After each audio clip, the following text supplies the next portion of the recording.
네, 여러분 안녕하십니까. 시사토론의 원도현입니다. 2016년 새해 첫 방송입니다. 새해 복 많이 받으십시오. 역시 연말 연초를 지나면서 전라북도 또는 이제 대한민국에서 가장 뜨거운 이슈 중에 하나가 야권 재편입니다. 야권이 이 안철수 의원의 탈당으로부터 시작되었죠. 20대 총선이 불과 4달 앞에 나와 있는데 제1야당인 새정치민주연합이 1년 9개월 만에 더불어민주당으로 이름을 바꿨습니다. 전라북도에서는 새정연의 도당위원장이었던 유성엽 의원이 탈당을 하고 나서 도내 정가가 크게 변동할 것으로 이렇게 예상을 하고 있습니다. 오늘 이 토론에서는 이 야권 재편 문제가 앞으로 대한민국에 어떤 영향을 미칠까, 특히 전라북도 정치에 어떤 변화를 가져올지 이런 문제를 한번 다뤄보도록 하겠습니다. 지금으로서는 여러 가지 이 많은 어려움들이 있고 또 예상이 어려운 상황입니다만 오늘 이 자리에서 전라북도의 여러 가지 정치 문제를 그동안 평론해 주신 현장에 활동하고 계시는 분들과 함께 토론을 해보도록 하겠습니다.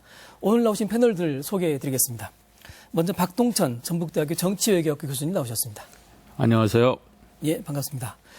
예, 그리고 조금 설명이 필요한 분이신데요. 김윤태 우석대학교 유아특수교육학과 교수님이십니다. 안녕하세요. 네, 안녕하세요. 예, 김윤태 교수님은 안철수 의원께서 정책 네트워크 내일이라고 하는 그 프로그램을 하셨는데 거기 실행위원으로 활동하셨고 지금도 상당히 긴밀하게 활동하고 계신 것으로 그렇게 알고 있습니다. 네. 예. 그리고 세 번째 토론이신 패널이신데요. 전영남 전북도민일보 기자님 나오셨습니다. 안녕하세요. 예. 거의 한 20여 년 정도 지금 국회 출입을 하고 계시죠? 예. 거기서 이제 현장에서 가장 가까이서 정치 상황을 보고 계시기 때문에 오늘 토론에 모셨습니다. 그리고 마지막으로 김남규 참여자치 전북시민연대 정책위원장 나오셨습니다. 네. 안녕하세요. 예, 반갑습니다. 예, 오늘 뭐 이렇게 이 정치 문제이기 때문에 아주 저희가 활발하게 토론이 또 뜨겁게 이루어질 것 같습니다. 먼저 첫 번째 주제로 한번 다뤄보고 싶은데 지금 새정치민주연합이 더불어민주당으로 이름을 바꿨고요. 그리고 야권이 이런 상황이 야권의 분열인가 또는 이제 야권의 지평을 넓혀가는 것인가 이런 이제 고민들이 좀 있는 것 같습니다. 그래서 이런 문제들을 놓고 이 상황을 어떻게 보면 좋을지 우선 좀 모두 발언 격으로 해서 간단히 한 말씀씩 듣고 시작하겠습니다. 먼저 박 교수님 부탁드립니다. 예. 뭐 분열인가 혁신인가라고 질문하셨는데 우선 분열은 맞죠. 분열은 네. 뭐 분명히 명백히 분열인데 이제 분열이라는 것이 꼭 부정적인 것만은 아닐 수도 있다는 생각을 합니다. 그러니까 이제 두 갈래가 가능하겠죠. 분열을 해서 지리멸렬하게 되면 뭐 그것은 야권 세력을 위해서도 불행한 일이고 우리 정치 전체를 위해서도 불행한 일이 될 거라고 보고요. 다만 이제 정치권 전체에 대한 국민들의 불만이 굉장히 높은 상태에서 기존 정치인들이 이거를 제대로 반영하지 못하고 있다. 이런 측면을 본다면은 그걸 어떻게 이제 자기들이 해보겠다. 이렇게 해서 지금 움직임들을 보이는 것이기 때문에 종전의 정치 체제에서 기능을 못하고 있던 부분들을 지금과 같은 운동이 얼마나 충족할 수 있느냐. 여기에 따라 이제 혁신인지 아닌지가 판가르면 될 거라고 봅니다. 예, 알겠습니다. 김태 교수님도 네. 예. 저는 지금 이제 한국 사회가요, 지금처럼 이렇게 나눠진 적은 없었다고 봅니다. 영남, 호남으로 나눠져 있고, 보수, 진보로 나눠져 있고, 여야로 나눠져 있고요. 이런 나눠져 있는 것을 다음 세대에게, 다음 청년에게 유산으로 넘겨줘서는 안 된다고 생각합니다. 그러기 위해서는 우리가 통합하고 하나가 될 수 있고 소통할 수 있는 그런 쪽으로 바꿔야 된다고 생각하고요. 특히 한국 사회에서 제일 지금 중요한 문제는 경제적인 문제라고 생각합니다. 네. 앞으로 5년 후, 10년을 볼 때 한국이 그동안 잘해왔던 자동차라든지 화학, 전자, 여기서 위기를 맞을 수도 있고요. 이렇게 경제적으로 어려운 이런 때에 특히 국가가 하나로 뭉치고 국민들에 대한 분열을 이제 통합적으로 가는 게 이제 굉장히 중요하고요. 거기에 따른 이제 청년 일자리 문제, 출산율 문제 이런 것들을 이제 같이 고민하기 위해서는 사회가 바뀌어야 되고 사회가 바뀌기 위해서 이제 정치가 개혁돼야 된다고 봅니다. 근데 지금 정치가 오히려 극단의 정치로 가고 있기 때문에 우리가 이제 혁신에 대한 논의가 이제 시작된 거고요. 그 혁신의 논의의 일환으로 여러 가지 지금 개편들이 이루어지고 있다고 봅니다. 그래서 이런 힘들을 우리가 긍정적으로 모으면 한국 사회의 그 변화에 큰 동력이 될 수 있다고 생각합니다. 예, 알겠습니다. 전영남 기자님. 예. 일단은 안철수 신당의 등장은 정치 수요자인 국민들한테 일단 서비스 제공 측면이 있죠. 일단은 좌우 새누리당 뭐 지금 더불어민주당 있는 상태에서 가운데가 왔으니까 네. 일단 선택의 폭은 넓어졌습니다. 그리고 지금 이 야당의 입장에서는 계속 선거를 쥐고 있는 선거였기 때문에 어떤 변화가 필요해요. 일단 여론조사를 보면 외연을 확대했다는 측면은 있어요. 예. 그리고 이제 또 서로가 야당이다 보니까 선명성 경쟁을 하다 보니 인물 영입 작업을 서로가 활발히 합니다. 그동안에 매너리즘을 뺐던 야당에서는 하지 않았죠. 예. 그런데 아까 우리 교수님 말했듯이 분열이 꼭 나쁜 건 아닌데 지금의 어떤 그 안철수 신당의 일단은 탈당한 이후에 인물을 국회의원들을 이렇게 영입하는 보면 당초 말한 혁신과 새정치와는 관계없이 일단은 수적인 세력만 키우는 상황입니다. 이게 그렇다면 일부에서 말하는 2월 15일 전에 20명을 원내 교섭단체를 구성할 때는 88억 원이라는 국가 보조금이 나와요. 그러면 국회의원 한 명당 4억 2,500만 원입니다. 예. 단순하게 이렇게 생각할 수 있는 부분이 있기 때문에 뭔가 변화를 주지 않고는 이건 국민의 기대대로 어떤 새로운 어떤 소비층에서 뭔가 선택의 폭이 넓어지 않은데 오히려 이건 야권 분열로 갈 수 있지 않느냐 이런 우려도 좀 해봐요. 예, 알겠습니다. 우선 거기까지 듣고요. 김동기 위원장님. 네. 혁신이라는 게 가죽을 벗겨내는 거잖아요. 예. 스스로 자기 가죽을 벗겨내는 게 얼마나 고통스럽고 힘든 일입니까? 근데 정치인이 스스로 자기를 혁신한다? 저는 혁신이란 말을 너무 쉽게 쓰는 것 같은데 예. 이게 분열이냐 혁신이냐라기보다는 이게 둘 중에 하나만 선택해 왔던 유권자들, 예. 시민들 입장에서 보면 아까 뭐 전 기자님 말씀하셨지만 선택이 좀 폭이 넓어졌다. 예. 그리고 이제는 둘보다 셋이 좀 정치적으로 좀 낫다고 생각하고 셋보다 넷이 낫다. 왜냐하면 우리 사회가 다양성을 잃어서 양자 대결 이 구도에서만 워낙 정치권이 있다 보니까 너무 국민들이 지쳤어요. 그런 점에서 변화의 과정으로 좀 보는 거고 예. 이걸 단순히 분열이냐 혁신이냐 이렇게 평가하는 건 이제 결과로 남아야 될 부분이라서 다만 다양해지는 것은 또 하나의 변화다 이렇게 좀 말씀드리고 싶습니다. 예. 그 우선 새정연이 당명을 바꾸지 않습니까? 예, 예, 더불어민주당이라고 하는 뭐 재밌는 이름인데요. 예. 내부에서 어떤 과정을 통해서 이렇게 바꿨는지 한번 전 기자님 소개를 좀 해주시죠. 이게 지금 뭐 일부 언론에서 안철수 의원 색깔 지우기다. 그런데 그 부분도 있죠. 그런데 원래 이제 새 정치 민주연합 사실 서로 성격이 너무 다른 당이 느닷없이 통합을 했어요. 그러다 예. 보니 이름이 길어질 수밖에 없어요. 이것도 쓰고 저것도 쓰고 싶다. 그래서 이제 새정치민주연합을 했는데 일단 기니까 안철수 의원이 당에 있을 때도 이걸 좀 바꾸자. 예. 그래서 이제 새누리당 조동원 그 홍보위원장을 영입을 해서 좀 상당히 효과를 거뒀죠. 그래서 손혜원 이 홍보위원장을 영입을 해서 예, 이름을 전문가가 바꾸자. 들어갔죠. 예. 바꾸자 해서 바꾼 거고 그러면서 이제 많은 이제 응모를 받았고 근데 다만 안철수 의원이 탈당을 하니까 이걸 빠른 시일 내에 이 어떤 지금의 이 다운된 당 분위기를 바꾸자 해서 원래 계획은 1월 중순이나 2월 정도에서 이제 발표를 하려고 했는데 앞당겨진 건 있죠. 예. 김남기 위원장님 어떻게 들으셨습니까? 더불어민주당. 뭐 당명이 하도 바뀌다 보니까 아직 예. 익숙치 않고요. 예, 낯설고요. 예. 그리고 이게 장사 안 되면 간판을 바꿔서라도 장사를 좀 해보려고 하는 건 당연하다고 그렇죠. 보는데 예. 문제는 메뉴도 바꾸고 주방장도 또 바꿔가지고 손님들이 진짜 달라졌다, 새로워졌다 이런 느낌이 있어야 되는데 글쎄요. 간판만 바꿔가지고 어떤 변화가 올지는 또 손님들이 좀 찾아오면 평가해주면 좋은 거겠지만 좀 더 바뀌어야 되지 않나 뭐 이런 생각을 갖고 있습니다. 예, 아직 그렇게 내용이 바뀐 단계는 아니다 이렇게 네네. 생각하시죠. 이 민주당은 그렇다, 더민주당은 이제 그렇다고 하고요. 안철수 신당은 아직 신당 창당도 안 했지 않습니까? 그런데 이제 상당한 지지율이죠. 이게 전영남 기자님 최근에 조사가 좀 있죠. 어느 정도에 올라와 있습니까? 특히 전라북도 어느 정도인지. 지금 이 누수원 취재본부 전북 뉴스원에서 최근 여론조사 가장 최근 건 26일, 27일 정도 한 거 보면 한 36% 정도 되는 것 같아요. 그리고 더불어민주당이 한 35%. 대단한 지지율이라고 일단은 봐지죠. 그러니까 일단은 뭐 충분하게 일단 연착륙을 한 것 같아요. 안철수 신당이. 일단은 지금 초반이지만. 박 교수님 어떻게 보십니까? 현재의 지지율, 또 민주당의 변화 이런 건 어떻게 지금 평가하십니까? 우선 뭐 당명 자꾸 바꾸는 거는 그렇게 좋은 일은 아니고요. 단 이제 우리 제도가 최근에 개정되긴 했지만은 과거에 이제 전에 쓰던 이름을 못 쓰게 하던 시절도 있었고 뭐 그런 제도적인 측면들이 미흡해가지고 쓸데없이 당명 바꾸는 그런 관행을 일으킨 것도 있습니다. 그래 제도적인 측면에서 보면 이제 당명을 자꾸 바꾸는 경우는 유럽의 사례로는 프랑스하고 굉장히 비슷한데 그 대신 프랑스는 일찌감치 비례대표제 아니면 결선투표제 이런 형태의 선거제도를 그 사정에 맞게 개편을 해가지고 나름대로 적응하는 방식으로 지금 운영하고 있습니다. 그리고 안철수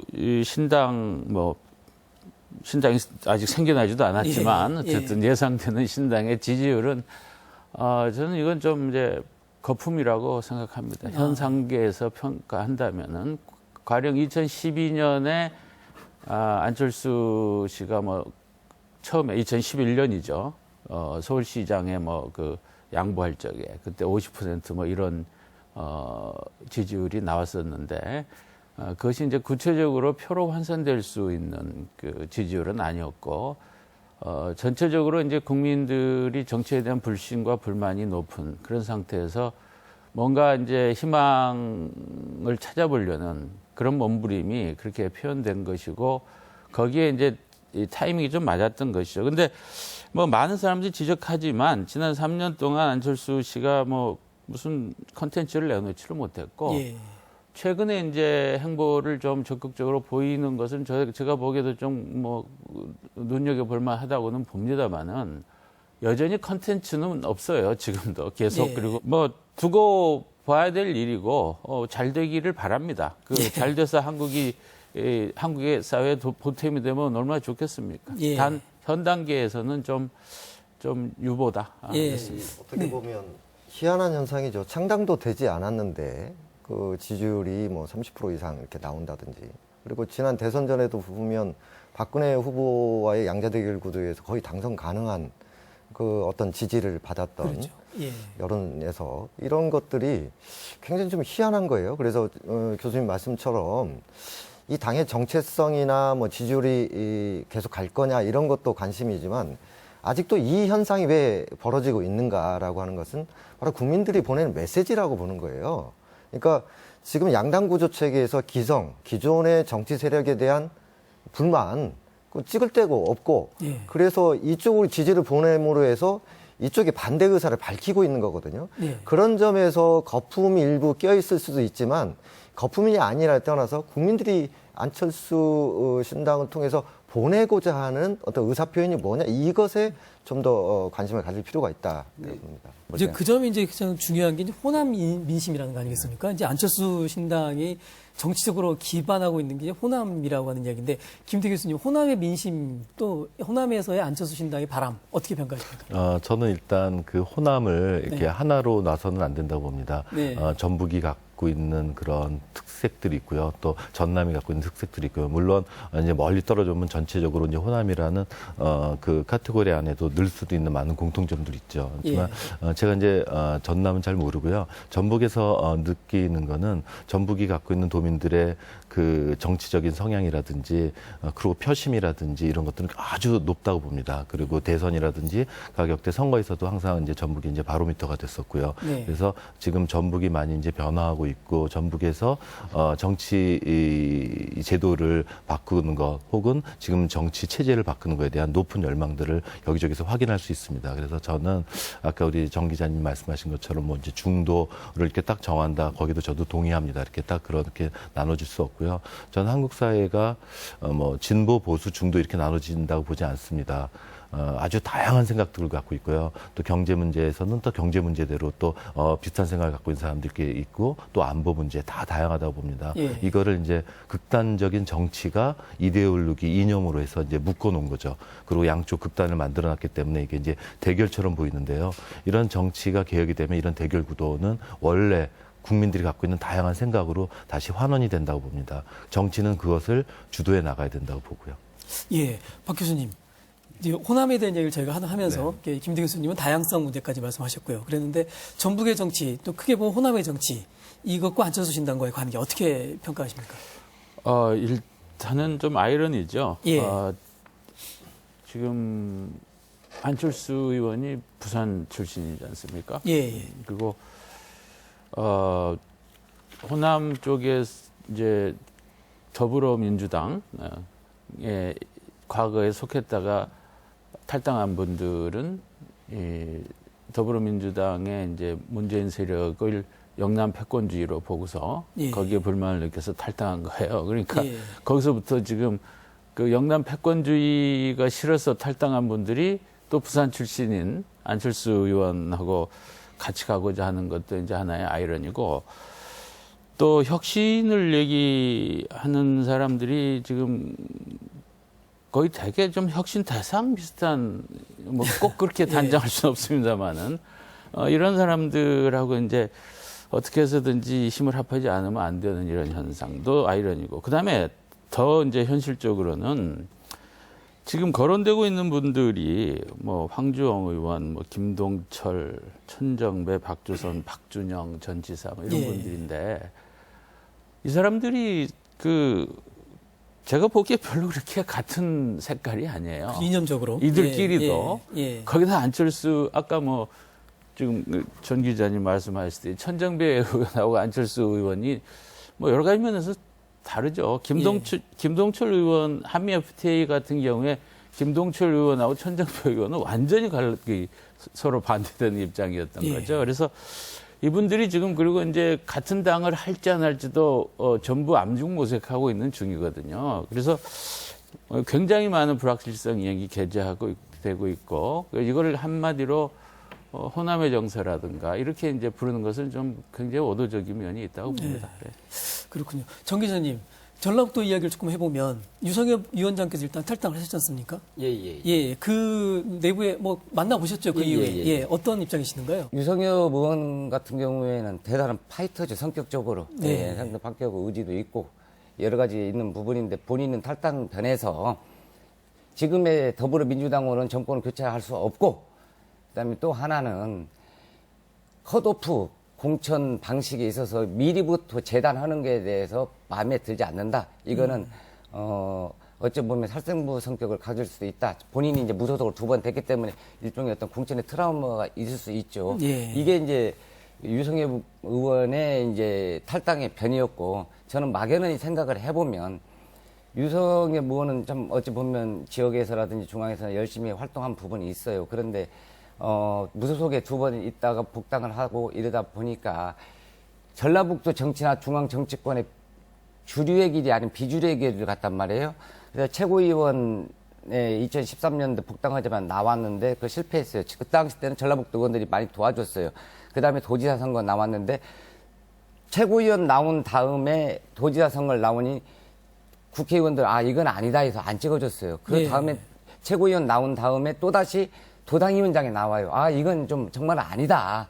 그래서 일종의 갈등이 좀 있었어요. 그런데 도당위원장이 된 다음에 전라북도의 세대 교체가 아니라 세력 교체를 원했어요. 이 주장을 한 게. 그렇다면 세력 교체, 지금의 주류하고는 나하고는 갈 길이 다르다. 그래서 한번 바꿔보고 싶은 것이 있지 않았느냐. 그렇다면 지금의 더불어민주당 체제에서는 안 된다. 이걸 좀 한번 흔들어 보고 정권도 바꾸고 뭐 이런 어떤 부분이 있었던 것 같아요. 제가 아까 이제 호남 정치 이야기를 저희가 잠깐 네. 하나 말았습니다만, 말씀하세요. 네, 그래서 저는 이제 그 전남에서 갖는 신당에 대한 기대와 혹은 이제 그 뭐 영남 패권론, 호남 소외론 이런 것들은 이제 전남에서는 어느 정도 저는 존재한다고 봐요. 근데 전북 지역에서는 그런 소외론이나 이런 것보다도 전체적인 좀 기대들을 보이는 것 거가 바로미터가 된다는 거거든요. 그래서 전북에서 가졌던 정치를 좀 바꿔야겠다, 경제를 좀 활성화해야겠다, 혹은 이념을 좀 탈피해야겠다, 이런 것들이 전 전북 정치에서 오히려 더 아주 구체적으로 많이 나타나거든요. 그래서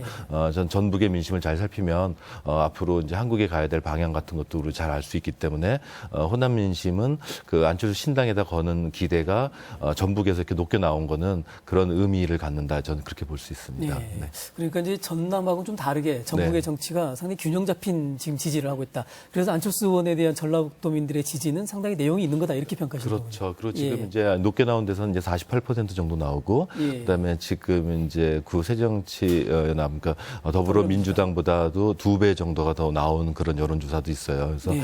그런 거는 도민들이 바꾸겠다고 하는, 그리고 좀 새로운 걸 갖겠다는 그런 기대들, 열망들을 나타낸 수치라고 봅니다. 알겠습니다. 저는 정 기자님, 그 유성엽 위원장 탈당 이후에 전라북도에서는 국회의원들의 추가 탈당은 없었습니다. 예, 그죠? 예. 이게 예. 어떻게 보십니까? 앞으로 전망을 해보시면. 앞으로 이제 컷오프 이제 조금 1월 중순 정도 되면은 이제 더불어민주당에서 현역 평가 결과가 나올 겁니다. 예. 발표 나오면 거기에서 컷오프가 된 이후에 탈당 여부는 뭐 미지수고요. 근데 지금 상태에서 탈당하기는 없는 것 같아요. 그 이유 중에 하나는 이제 여러 가지가 있죠. 지금 지역에서 도는 사람들은 손학규계니까 탈당할 거다. 김한길계니까 탈당할 것이다. 근데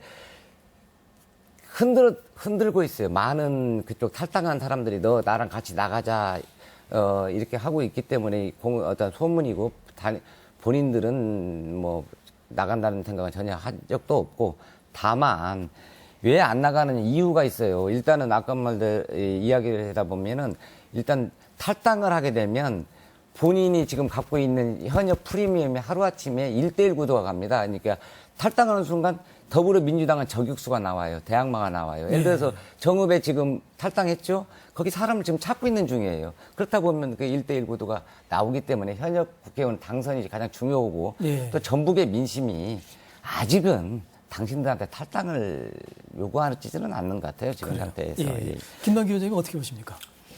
추가 탈당이 있을까요? 많지는 않을 것 같고요. 예. 다만 이제 그게 정치적 어떤 계기, 이런 것들이 어떻게 형성되냐에 따라서 이 진로가 좀 바뀔 것 같아요. 우리가 자꾸 광주 전남하고 전북하고 비교하는데 정서도 좀 다르죠.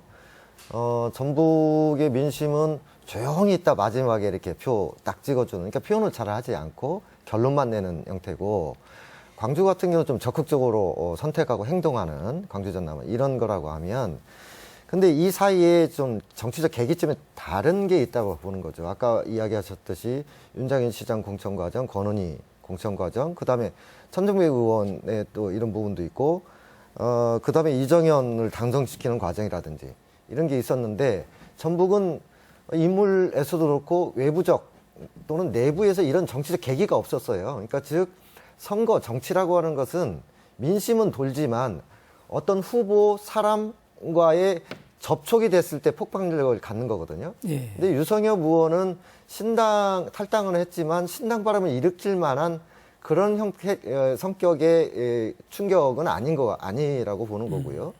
제3의 인물, 또 다른 어떤 외부적 요인에 있어서 그런 인물과 후보와 결합된 데가 있다고 하면 전북 정치도 상당히 요동칠 수도 있고, 그 시점에 추가 탈당이 이루어질 수 있는 시기가 있을 수도 있는데, 현재는 그런 임팩트가 없기 때문에, 충격이 없기 때문에 그 추가 탈당을 기대하기는 좀 어려운 상황이 아닌가 이렇게 봅니다. 저는 추가 탈당이 있다고 생각합니다. 그래서 전라북도에서. 네네, 그것도 예. 이제 멀지 않은 시기에 최소한 2분 이상은 저는 이제 추가 탈당을 한다고 보고요. 저는 이제 추가 탈당하는 그 의원들이 꼭 뭐 20% 컷오프에 걸리기 때문에, 그리고 꼭 앞으로 이제 선거에 이제 불리함이나 이런 거가 있기 때문에 탈당한다고 보지는 않습니다. 지금 이제 더불어민주당이 갖고 있는 그 넓은 스펙트럼 안에서, 그 안에서 있는 또 특정 계파들, 이런 속의 여러 가지 갈등들, 이런 것 속에서 본인의 색깔을 찾아 나오면서 지금은 이제 양당 구도로 돼 있던 거를 이제 다양한 구도 체제 안에서 자기 색깔에 맞는 쪽으로 선택해 가는 그런 모습이 보이는 거고요. 아까 정 기자님 말씀하신 것처럼 이제 탈당하면서부터는 많은 기득권을 잃게 됩니다. 그리고 새로운 신진 세력들과 아주 합리적인 방법을 통해 가지고 경선이라든지 이런 과정을 겪어야죠. 저는 이런 결심을 충분히 하면서 탈당을 전북에서 이제 이제 시도하는 그런 의원들이 이제 곧 나타난다고 생각합니다. 예, 박 교수님. 지금 이제 결과적으로는 이제 전라북도의 정치 지형이 상당히 다양화될 가능성이 있다 이렇게 보고 있지 않습니까? 그런 이제 복수정당 뭐 이런 이제 또 전라북도의 역할 이런 것도 있을 텐데요. 어떻게 평가하고 계십니까? 저는 우선 이제 경쟁 구도가 확산되는 것은 저는 환영합니다. 예. 그리고 저는 뭐 평소에도 영남하고 호남은 정당 공천이 필요 없다고 주장하고 있는 사람이고요. 선거가 사실상 무의미하잖아요. 본선 선거가. 그래서 요번과 같은 경우 이제 호남에서부터 양당, 새누리당 빼고 하면 새누리당 그치만 세 당, 천정배 안철수가 안 합해진다면 네 당까지도 가능한 예. 구도가 되지 않겠습니까? 또 정의당도 있네요. 그럼 5당 그렇죠. 이렇게 되는 예. 거죠. 그래 예. 유권자들은 이제 선택의 폭이 넓어질 거고 동시에 이 선거의 불확실성이 증가하게 되면 그만큼 유권자들의 관심을 끌어올리는 효과도 있게 되리라고 봅니다. 그래서 이것은 비록 이제 현재 호남이 전라남북도 광주 다 합해봐야 전체 의석에서는 미미한 10분의 1 조금 넘는 그 정도입니다만은 또 어떤 면에서는 계속 호남이 이제 한국 정치 민주주의의 그 여정에서는 선도적인 역할을 했거든요. 예. 그래서 호남에서 이제 이번에 이와 같은 경쟁 구도가 생겨난다면은 영남에서도 뒤따라 경쟁 구도, 새누리당이 이제 분열될 가능성도 없지 않고 또 분열이 안 되더라도 새누리당도 마찬가지로 공천에서 탈락한 사람들 또는 공천에서 탈락당할 위험이 높은 사람들이 탈당해서 무소속 출마할 가능성도 있거든요. 예. 그러니까 그런 흐름들이 이제 영남에서 만들어지는데 좀 진원 역할을 할 수 있다 이렇게 봅니다. 예. 아까 이제 여러 가지 이야기 중에 우리 김남기 의원에게 질문드리고 싶은 게 다당제가 전라북도에서 가장 가능할까요?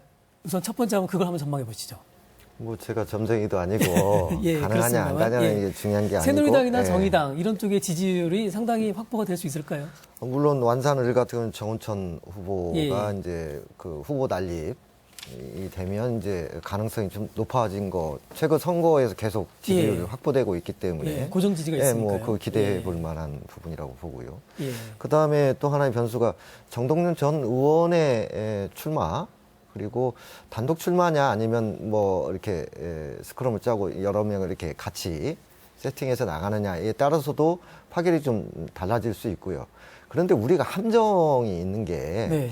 정치적 다양성이라는 게 여러 당이 그냥 후보를 낸다고 해서 확보되는 것은 어렵다고 봐요. 왜냐하면 1등만 있는 소선구제에서 아무리 많이 출마해봤자 한 사람만 되는 거거든요. 그래서 다양한 표심이 표를 던졌지만 1등을 제외하고 나머지 표심이 사라지는 그래서 이 소선구제가 갖는 이런 문제를 해결하기 전에는 정치적 다양성이라는 건 없어요, 사실. 예. 그런데 현재 구조에서 우리가 이 당이냐 저 당이냐 누구냐 이것을 이야기하다 보니까 그런데 좀 멀리 보자면 사실은 비례대표제가 독일처럼 확대돼 가지고 정확히 표가 어떤 당의 지지율로 의석으로 반영되는 이렇게 될 때 정말로 정치적 다양성이 확보되는 거죠. 예. 어쨌든 현재 조건에서는 기대는 해보지만 그것이 역동적으로 어떻게 지역에 반영될지는 두고 봐야 될 것 같습니다. 그렇죠. 아무래도 이제 전라북도 인물 중심으로 가는 그런 구조가 상당히 강했으니까요. 예, 김은태 교수님 어떻게 보십니까? 네, 그러니까 전라북도에서 저는 이제 작년 지방선거에 이제 공천심사위원회 이제 활동을 했었는데요. 네. 그때 이제 제가 느낀 것도 보통 공천이면 보통 당선이 되잖아요. 예. 그러려면 공천심사가 아주 엄격하게 진행돼야 되고 공천심사를 통해서 이 도민의 생각이 반영이 되고 해야 된다고 봅니다. 근데 공천심사를 통해서는 결국 도민의 생각이 반영이 되지 않더라고요. 그래서 예. 도민들은 일부 이제 무소속을 찍은 경우도 많았고요. 무소속이 당선된 지역도 많았고요. 그래서 저는 이런 문제는 전라북도에 당이 하나밖에 존재하지 않기 때문에 발생한 문제다. 그래서 도민의 이 선택권을 주려면 최소한 2당, 3당 이상이 아주 경쟁할 수 있는 구도 어떤 한 당이 50% 이상을 점유하지 않는 그런 형태가 도민의 의사가 반영되기 아주 좋은 구도라고 보고요.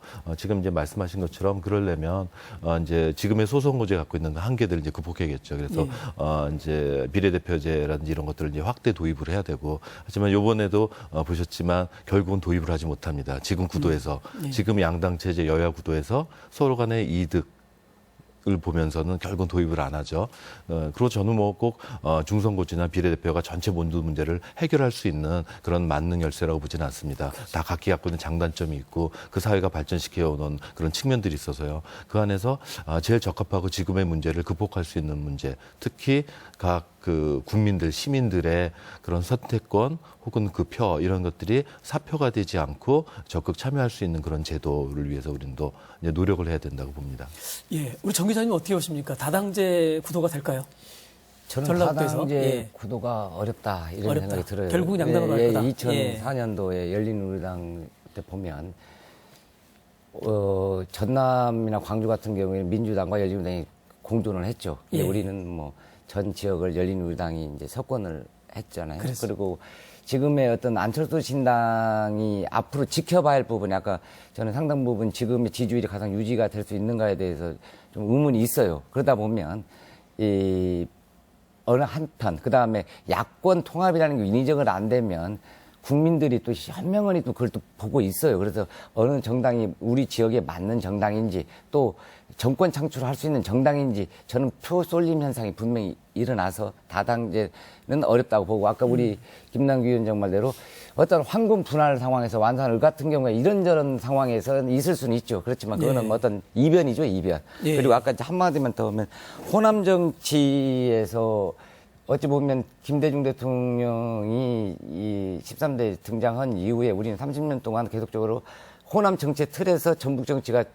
묶여왔죠. 전남이나 광주 정치에. 그런데 이제 아이러니하게 야당이 깨지는 상황에서 전북 정치는 빛이 났어요. 이게 보면 옛날 과거에 열린우리당 창당에 전라북도가 가장 르네상스였거든요. 어찌 보면 뭐 자리가 중요한 건 아니지만 이번 현상 같은 경우에도 전남과 광주가 난리 나고 전북 정치권 위상이 낮다고 하는데도 불구하고 10명이 단일 대오를 형성해요. 제가 볼 네. 때는. 컷오프 이전까지는 어떤 이탈은 자는 없을 것 같아요. 탈당자는 없고. 그럼 10명의 숫자가 적은 숫자냐. 지금 8명, 9명 탈당하고도 나라가 시끄러워요. 10명이라는 것이 단일 대오를 형성한 다음에 김한길 의원이 탈당한다고 해서 서너 명 따라 나가고 5, 6 따라 나가는 것이거든요. 10명이라는 숫자는 적은 숫자가 아니에요. 그러면 야권 재편이나 정계 개편 과정에서 전부 의원들이 이번에는 아무런 존재감이 없을 것 같은데 뭉쳐준다면 예. 분명한 목소리를 낼 수 있다. 저는 이런 생각도 좀 한번 예, 해봐요. 오히려. 예.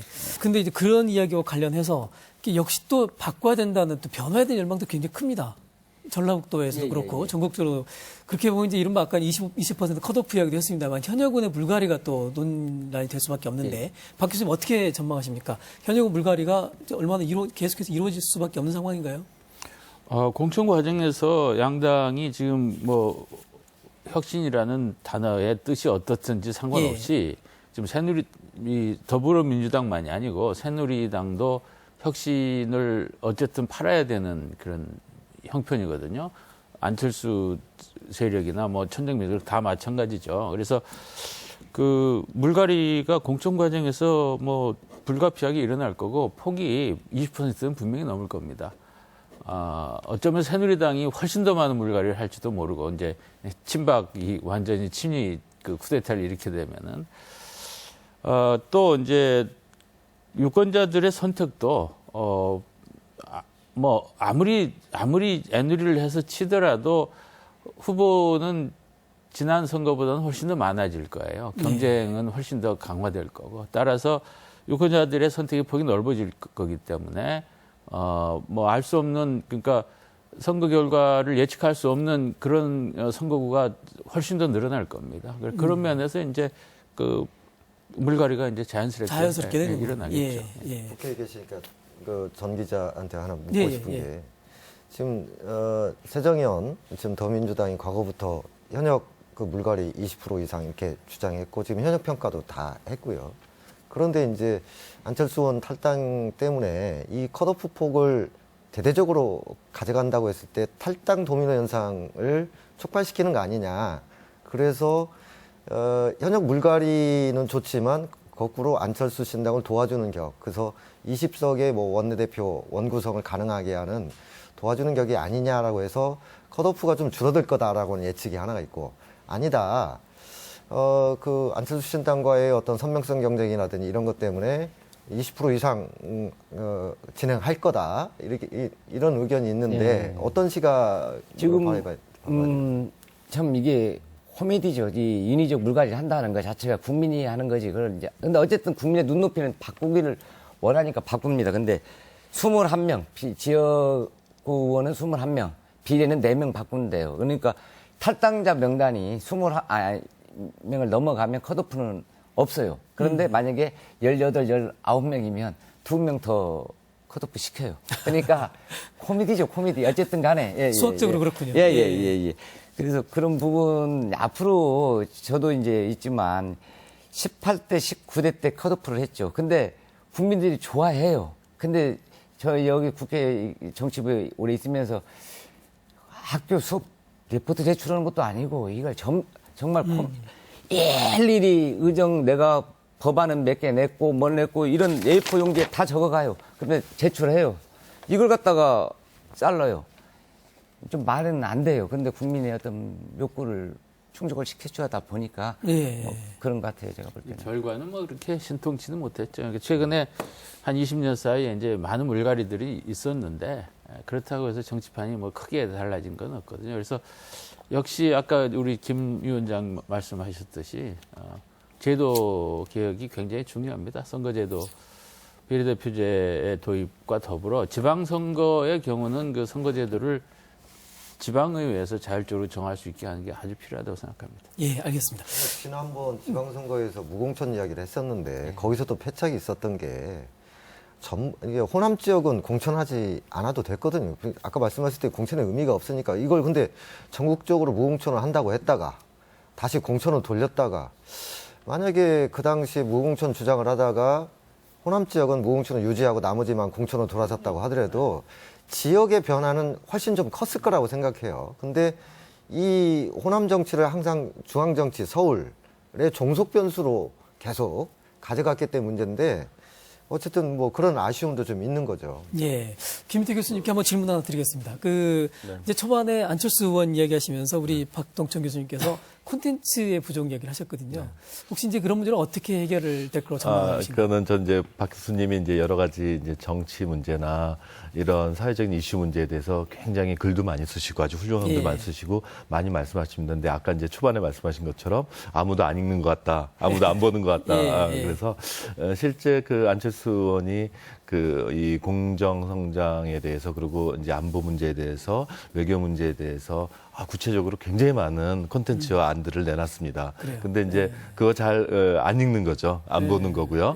근데 그걸 구체적으로만 보고 그 내용을 보게 되면 준비된 사람이구나. 그리고 준비된 정책과 콘텐츠를 갖고 있구나. 이런 것들은 이제 알게 될 거라고 보고요. 아까 얘기 나눴던 이제 컷오프에 관련해서 저는 이제 자꾸 이제 국민한테 이제 중심을 가져야 된다고 생각하는 거가요. 이제 시민 주권이고 국민들은 지금 이런 암울한 그리고 절망적인 이제 경제 그 상황에서 정치가 바뀌길 바라고 있습니다. 그리고 그 정치를 담당하고 있는 각 당들의 변화를 요구하고 있어요. 그러면 그 당들이 계속 존립을 하려면 어떤 방식이라든지 뭐 컷오프라든지 어떤 방식이든지 혁신하든지 이런 모습을 보여주지 않으면 존립하기가 어렵습니다. 그래서 이제 꺼낸 거가 저는 컷오프라고 보고요. 이런 컷오프의 모습들을 점점 바꿔나가야 된답니다. 그리고 저는 이제 국민들에게 다가가는 모습에서는 그런 모습과 함께 저는 혁신을 아주 뭐 대대적이고 이런 문제, 뭐 제도 변화 이런 것도 필요하지만 아주 가벼운 것부터 출발해야 된다고 봅니다. 예를 들어서 국회의원들이 특권 의식이 있다고 하잖아요. 그러면은 실제 이렇게 리스트를 보는 거예요. 어떤 게 특권인가. 그래서 거기에 특자가 들어가는 것부터 일단 빼는 겁니다. 뭐 지금 KTX 타는데 특실에 타요. 그러면 일반실을 줘요. 그리고 당신이 조금 더 편하게 살려면 특실로 가라. 자동차도 일반 서민들이 제일 많이 타는 차를 줘요. 기본으로. 그리고 거기다 조금 더 하고 싶으면 거기다 당신이 추가로 내라. 특별 라운지. 그거 없애는 거예요. 그런 거는 다 네네. 뭐 보통 뭐 VIP 카드 갖고 있기 때문에 본인이 원하면 갈 수 있어요. 그래서 이 특자 들어가는 것만 하나씩 빼더라도 국민들은 이 생각이 달라집니다. 그리고 마음을 많이 엽니다. 그런 식의 변화들, 이런 혁신들, 국민에게 다가가는 거, 무엇으로 하는가, 이게 소통하고 귀를 열고 찾는 거가 저는 제일 중요하다고 봅니다. 예, 알겠습니다. 오늘 토론을 정리하는 마무리 발언을 한번 말씀 듣고 그렇게 정리하겠습니다. 먼저 우리 정현남 기자님부터. 지금 이 야권 분열 상황입니다. 야권 분열 상황인데 전라북 이번 전북 도민들의 어떤 선택은 야권 통합 정권 교체 이 거대한 흐름에서 벗어날 수는 없는 문제지만 과연 정치가 전북 발전을 어떻게 견인해 줄 수 있는가 이런 부분 좀 한 번 정도 생각하고 야권 통합이 안 되고 분열로 계속 간다고 한다면 현명한 선택을 좀 해주시길 당부하고 싶습니다. 예, 알겠습니다. 김남기 위원장님. 올해 청소는요, 어느 때 선거와 좀 다르게 투표를 좀 하셨으면 좋겠어요. 예. 그러니까 우리가 쇼핑을 갔는데 딱 물건이 2개밖에 예. 없었는데 그동안 그래왔죠. 예. 올해는 좀 많이 늘어나질 거라고 보는 거고, 그래서 즐거운 마음으로 내가 마음에 드는 물건 사듯이 그렇게 쇼핑하듯이 그렇게 선거를 하셨으면 좋겠고, 예전처럼 막 고민하면서 내가 이 집 물건을 사줘야지, 이 집이 발전하지, 이런 생각하지 마시고 일단 즐겁게 그렇게 투표하시는, 그것이 다양한 어떤 경쟁을 통해서 새로운 어떤 또 돌파구를 열을 수 있다고 보기 때문에 좀 즐겁게 쇼핑하듯이 투표하셨으면 좋겠습니다. 예. 김대 교수님 마무리 말씀 부탁드립니다. 네. 저는 이제 한 세 가지로 이제 나눠서 말씀을 드리겠습니다. 그 첫 번째는 이제 야권이 이제 분열되면 이게 새누리당이나 여당에 이제 도움이 될 거다. 저는 그렇게 생각하지 않습니다. 뭐 한두 번 선거에서는 또 그럴 수도 있습니다. 하지만 국민들의 생각이 다양하기 때문에요. 다양한 경쟁을 하고 다양한 속에서 국민들의 생각이 이 선택받는다면 뭐 야권이 셋 넷으로 나눠지더라도 그 중에 유권자는 제일 올바른 사람을 선택하고 그 사람은 전체 유권자의 대다수의 지지를 받고 당선이 됐고, 그런 당선된 사람만이 제대로 정치를 잘 할 거라고 믿고요. 두 번째는 지금 이제 한국의 경제 문제에 대해서 저는 아주 굉장히 어렵게 보고 있습니다. 좀 비관적으로 보고 있는 시각이죠. 예. 그래서 이런 거에 대한 문제는 정치권의 역할로 인해서 발생했다고 국민들이 많이 생각하고 있습니다. 새롭게 경제 문제를 풀 수 있는 그런 정치의 변화, 그걸 이끌어 간다면 이 어려운 속에서 저는 희망을 가질 수 있다고 보고요. 이런 희망은 우리가 갖고 있는 또 긍정적인 남북의 문제들을 이제 소통하면서 그 경제를 극복해서 한국이 가졌던 이제 저력을 다시 한번 볼 수 있다고 보고요. 저는 이런 것들을 해나가면서 제일 중요한 거는 결국은 대권에서 합리적으로, 그리고 모든 소통을 하면서 할 수 있는 사람이 우리나라를 이끌어야 된다고 봅니다. 그래서 대권에 대한 희망을 꼭 갖고 그 대권 속에서 한국을 잘 이끌어낼 희망이 분명히 존재한다. 그런 소망을 갖자. 이걸로 마무리를 하겠습니다. 예, 알겠습니다. 박동원 교수님 마무리 말씀 부탁드립니다. 예, 저는 대통령 선거는 나중 일이고 국회의원 선거는 국회의원 선거 중심으로 치러야 된다고 보고, 또 대통령 권력보다 국회 권력이 훨씬 더 중요합니다. 대통령이 식물 대통령밖에 안 됩니다. 그래서 국회의원 선거에서 굉장히 중요한 선택을 해주셔야 된다고 보고요. 단 이제 분열이라는 것이 그냥 혼란이라는 식으로 이런 그 두려움은 가질 필요가 없다. 무엇보다 뭐 아까 김 교수님도 말씀하셨지만 거기에 좀 덧붙이면은 무엇보다 중요한 것이 이미 분열된 거예요. 이미 분열된 건데 그걸 안 된다 이러면 뭐 자꾸 과거지향적이고 그건 한탄밖에 안 되죠. 그러니까 이미 깨진 상태에서는 이제 깨졌을 때 어떻게 최선의 결과를 빚어낼 것인가 이쪽으로 시선이 가야 되고요. 그래서 호남의 경우는 경쟁 구도로 그냥 가는 것이 바람직하다고 생각하고, 관건은 이미 수도권에서 서울, 경기에서 국회의원이 100명이 넘게 나옵니다. 인천까지 하면 120명 가까이 나옵니다. 그 120명 가까운 그 국회 주도 세력을 이제 진보 개혁 세력이 차지해야 된다. 이렇게 본다면 이제 수도권 내에서의 연대가 아주 중요한 일이다. 이렇게 생각합니다. 네, 알겠습니다. 오늘 토론을 저희가 정치 토론을 새해 첫 번째 토론 주제로 잡아서 진행을 해봤습니다. 20대 총선을 이제 4달 앞에 두고 있는데요.